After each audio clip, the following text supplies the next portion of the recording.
जय श्री राम।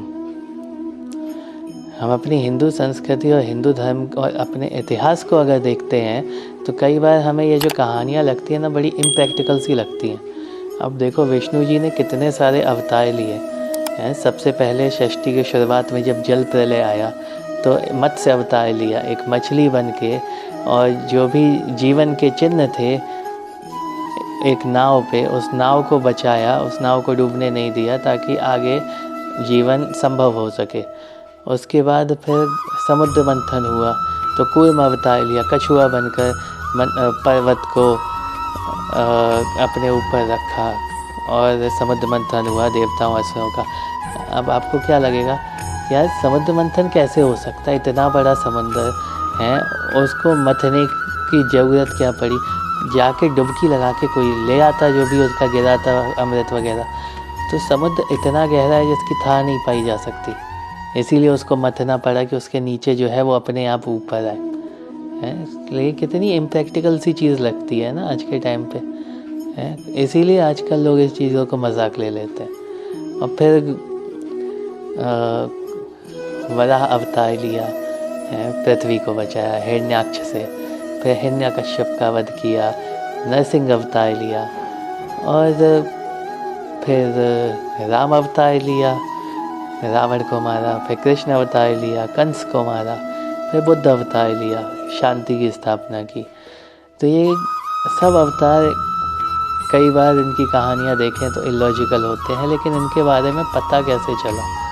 इनके बारे में पता चला जब भक्तों ने इनको देखा है। तो ये सब चीज़ें प्रैक्टिकली पॉसिबल थी जब देखी, उन्होंने लिखा पुराणों में, अपने संस्करणों में, जिसने भी जो भी लिखा है।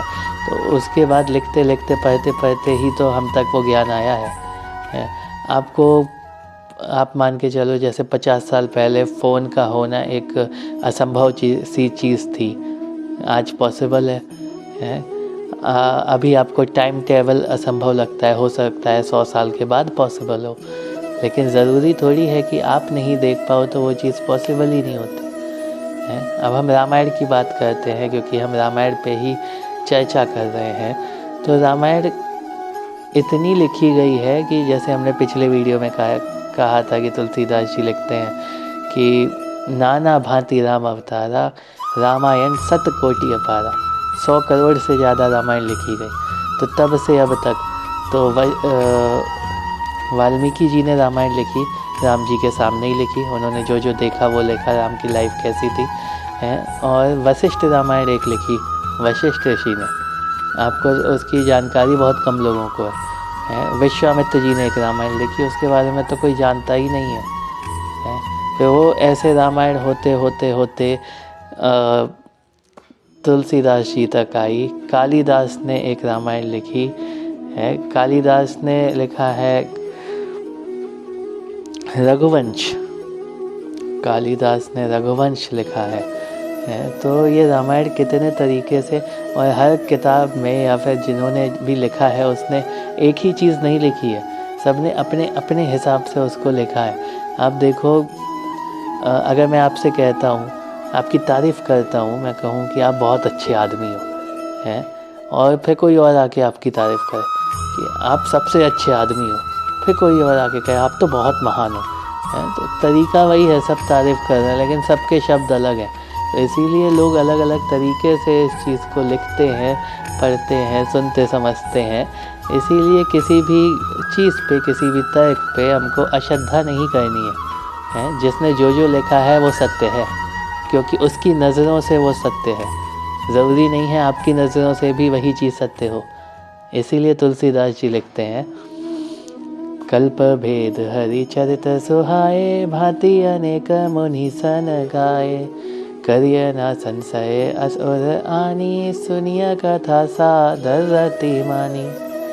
इसका अर्थ कि कल्प भेद के अनुसार, कल्प भेद मतलब समय के अनुसार, हैं, जितने भी लोग हुए हैं उन्होंने अपने अपने हिसाब से हरि चरित्र को, मतलब ईश्वर के चरित्र को लिखा, समझा और बताया है।